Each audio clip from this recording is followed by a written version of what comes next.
Hey guys, welcome to Pages with Sidra. Today we are going to start chapter 593 of I Have 90 Billion Licking Gold Coins. If you haven't watched the previous chapters, make sure to check them out on my channel. Now, without any delay, let's dive into the chapter. Soon, the two of them arrived at a nearby restaurant. The place was chosen by Wei Xiling. The whole meal cost just over 300 yuan. She was the one who insisted on paying, fulfilling her earlier promise to treat Qian Yuan to dinner. This scumbag spent over 60 million on luxury brands, and I only spent 300 on a meal. He's probably seething inside from how unbalanced it feels, right? That's what you get for messing around with girls. She tried to catch a flicker of displeasure in Qian Yuan's eyes, but nothing. He was eating with gusto. His appetite was great, totally relaxed and down to earth. It was like he didn't care at all about the imbalance. In fact, he looked like he felt he got the better end of the deal. I get it now. This scumbag probably wants to lure me into a hotel room after this. Men really only have one thing on their minds, don't they? Just wait. You'll end up with nothing after throwing all that money at me. Let's see how that feels. Of course, Qian Yuan actually did feel like he won. While spending his simp gold, Wei Xiling's favorability shot up by another 20 points. And he hadn't even needed to do anything. Just throw money at her, and she happily played along like a well-trained side character. A perfect, mature tool, fulfilling her role beautifully. By the time they finished eating, it was already past 5 p.m. Still early. Normally, after shopping and dinner, a typical couple would go watch a movie, grab some bubble tea, or maybe do something fun: archery, go-karts, escape rooms, claw machines, karaoke, even role-play games. But not Wei Xiling. What if it got too late, and this scumbag tried something shady? She didn't want to risk getting stuck with him. So, time to dip. Brother, I had so much fun today, but I still have to go home and do my homework tonight. So I'll head back now. Oh, then I'll have my driver take you home. Qian Yuan called his personal chauffeur. Soon, a Rolls-Royce arrived to pick her up.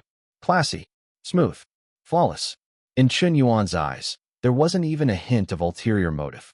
It really felt like he was spending money just because he wanted to. His demeanor was so calm and refined, it was hard to find fault. No matter how unreasonable your request was, he'd treat it like it was nothing. He was patient, magnanimous, and gentlemanly, like a breath of fresh air. And when he spent money on you, it didn't feel like a desperate attempt to please you. It felt more like generosity, as if money simply didn't matter to him. Spend however you want. He didn't care. And that exactly was what made him so dangerously attractive. The more casual he acted, the more charming he became. Back home, Wei Xiling's mind was in complete chaos. This wasn't the situation she imagined at all. Why do I feel like this scumbag is actually kinda nice? And when he smiles, he's really charming. And actually really handsome? Oh my god, Wei Xiling. What are you even thinking? If Qian Yuan can make any girl fall for him this easily, it just proves he's even more experienced than I thought. A real playboy. I clearly underestimated him. This guy is deep, way too deep. You can't read his thoughts at all. He's a higher-tier predator. Super patient. But one thing's for sure, no businessman invests without expecting returns. Since I've let him to spend so much, sooner or later, he'll make his move. He will come to me.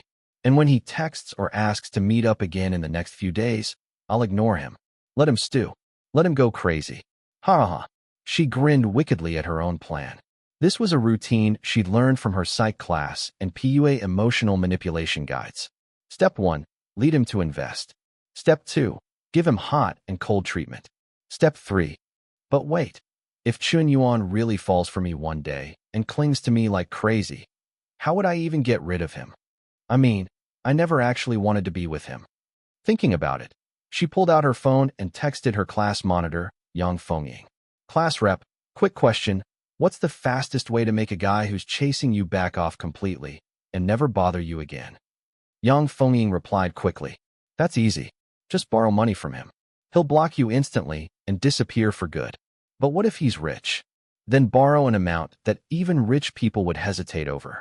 If he refuses, turn it around on him. Say he led you on. Guaranteed he'll stay far away after that. Got it. No wonder you're class rep. Genius. Ha ha ha. Meanwhile, on Qian Yuan's side, just after he had his driver drop off Wei Xiling, another girl called. It was Qin Wushuang. Brother Qian Yuan, I've landed at Yanjing Airport. Can you come pick me up? Huh? What are you doing in Yanjing? Qin Yuan asked, puzzled. I'm here for school. I got accepted into Yanjing University's PhD program. Holy crap, you're a PhD now? Yup, but it's only July. School doesn't start till September, right? I wanted to come early to start working on a doctoral research project. Also, I don't have a place in Yanjing. I'm not used to dorms or apartments. So, could I stay with you for a while? You know how long setting up a new place can take. Since she'd already explained so much, Qin Yuan didn't want to say no. All right, I'm not driving right now. Just take a cab to Longting Villas. After hanging up, Qin Yuan also took a cab back home. Just finished with one girl, and here came another. The legendary Simp King truly never got a break.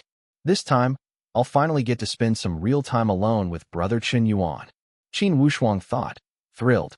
Hanhua's busy with the new energy aircraft project, and I heard the other heirs at the Chun estate have found some old master to study under. They're all into cultivation now. It's probably because of the emergence of super soldier serum. The whole world's power structure is changing. Soon, everyone might be a powerhouse. But they don't know the truth. Only Hanhua and I know that Qin Yuan is really a cultivator. Now that I'm a PhD student at Yanjing University, and he's starting his graduate program there too, I'll be living with him, studying with him, always by his side. Perfect. She quietly mapped out her future. At that moment, Qin Yuan had just arrived home when he got another message. This time, from Qian Yuan Duo. Mr. Qin Yuan, I've heard of you before. Never thought we'd meet like this. Allow me to reintroduce myself. I'm Qian Yuan Duo, heir of the Qian Yuan clan. Your master, Elder Dong Qian the alchemy sage, is someone I deeply admire. What you displayed yesterday at the bar, your micro-level movement technique, was extraordinary. Among our generation, few can compare. Tomorrow at midnight, Forbidden City rooftop. May I request a friendly duel? Qin Yuan stared at the messages, completely confused. What was this girl talking about? Did she just ask me to meet her at the top of the Forbidden City? At midnight? For a duel? Isn't that illegal? Don't they lock the place at night? Chapter 10-12, backfired. Sure, I'll be there on time tomorrow. See you then. Qin Yuan typed and sent the reply. After that, there was no response from the other side. He didn't continue chatting either. Meaningless small talk was pointless. Right now, Qian Yuan Duoduo's favorability score was -10. Since she clearly wasn't interested in chatting, Qin Yuan wasn't going to embarrass himself by forcing it. On the other side, after finishing her chat with the class monitor, Wei Xiling immediately messaged Qian Yuan Duo to start a casual conversation. Duo, guess what? I went shopping and had dinner with Qin Yuan today. He even bought me loads of stuff, tons of gifts. I'll show you. Image 1. Image 2. Image 3. Wei Xiling sent several photos in a row. The pictures showed her entire room nearly overflowing with luxury brand shopping bags. All kinds of designer logos, clearly worth a fortune. Why are you sending me these? Qian Yuan Duo frowned slightly, confused. Was she bragging? Duo, I think Qin Yuan might be into me. Otherwise, why would he buy me so many gifts? And what's that got to do with me? Duo found her even more baffling now. Duo, you misunderstood. I'm not trying to show off. I just think there's something off about Qin Yuan. Last night at the bar, I asked for his WeChat and he refused. He acted all cool and distant. But wasn't he super interested in you? So today I tried testing him a bit, and bam, he immediately exposed himself. If he didn't like me, he wouldn't have given me all these gifts. But if he turns around and chases you too, then clearly he's just a womanizer who flirts with anyone. Duo, you've got to be careful. Don't fall for his sweet words like I almost did. Wei Xiling sent message after message, doing her best to prove Qin Yuan was a player. She even referenced online rumors and her own experiments as evidence. But as Qian Yuan Duo read all the screenshots and texts, the more she read, the more off it felt, as if it was too forced. Did she not already know about Qin Yuan's romantic reputation? Of course she did. In fact, her understanding of Qin Yuan was far deeper than Wei Xiling's. And now, this girl kept insisting Qin Yuan was a scumbag, cheating, disloyal, a womanizer, just to make other girls stay away. Yet, she herself had gotten close to him and accepted all those gifts. Duo couldn't help thinking, oh, I get it. Wei Xiling's fallen for Qin Yuan. Her eyes last night at the bar were already suspicious. Honestly, which girl could resist a guy like him? Powerful, rich, handsome, and even being courted by the famous Yinzhou boss Qian? He's the personal disciple of Elder Dong Qian, the alchemy sage. Whether it's business or cultivation, he's a top-tier prodigy. It's no surprise Xialing's feelings got stirred. Now she's worried I might become her romantic rival. So she's trying to preemptively warn me? Duo didn't know whether to laugh or be annoyed. You're joking, right? I need you to tell me how to avoid getting played by guys. Back in school, Wei Xialing had always been ultra-competitive. She wanted to be first in everything. And sure, as a student, wanting top grades was fine. Even competing over a guy was okay.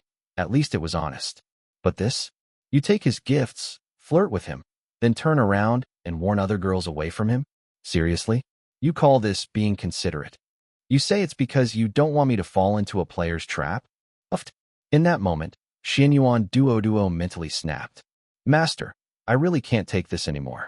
You told me not to be competitive, to cultivate inner peace. So I kept a low profile these past 3 years, fading into the background. But why do I have to keep giving in to others when I know I'm better? Do I owe them something? My silence only encourages them to overstep. Just because I don't fight doesn't mean I can't fight. And I won't let others tell me how to live my life. Xianyuan Duo was only 18 this year. Though she was already a 4th-level cultivator, her temperament was still that of a teenage girl. And teenage girls are naturally competitive. On the surface, she seemed calm and indifferent. But deep down, she was full of defiance. Why else would she have stunned everyone with her university entrance exam score? That was her way of slapping the world in the face. And watching the shocked expressions of those arrogant guys brought her the deepest satisfaction. Last night, when Wei Xialing asked her for Chen Yuan's WeChat, she already felt a little offended. She kept quiet. But now she was flaunting it. Sending that many photos of gifts and still claiming it wasn't bragging? Duo, why aren't you replying? Another message came in from Wei Xialing. Duo finally replied, coldly. Worry about yourself. Seeing that message, Wei Xialing instantly realized she might have overstepped. Duo probably misunderstood her. But this was really what she felt in her heart. Did I go too far? Fuming, Duo opened her WeChat chat with Chen Yuan. She hadn't planned to reply. But now that someone told her not to, she wanted to do the opposite. Mr. Chen Yuan, did you already know my identity yesterday? You didn't seem surprised when I challenged you. Chen Yuan blinked. She was actually messaging him? That was unexpected. He thought her favorability score was too low for her to be interested in chatting. Yes. Yesterday, I sensed a unique presence about you. It was clear you weren't an ordinary person. That's why I kept glancing your way. Honestly, I figured you could have easily handled those punks even without me. I kind of overstepped. He sent the message, clarifying his actions from the bar the previous night. I see. By the way, did you go shopping with Miss Wei today? I heard you bought her lots of gifts. Duo continued texting, clearly testing him a bit. Chen Yuan was confused. How did she know that? Yes, I went shopping with that Wei girl at SKP. Her grandfather, Old Master Wei, helped Feiduan Capital a lot in the past. Thanks to him, we secured a 3 trillion yuan bank loan. Honestly, Feiduan Capital wouldn't be where it is today without the Wei family's help. That's it for today's chapter recap. If you enjoyed the breakdown, don't forget to like, comment, and subscribe to stay updated with the latest manga, manhwa, and manhwa recaps. Got thoughts on today's chapter? Drop them in the comments. I'd love to hear your take on the story. Also, if you know other fans who were reading this manhwa but stopped because it got axed, share this video with them. The more support we get, the more motivation we'll have to keep making these videos. See you in the next one. Until then, keep turning the pages.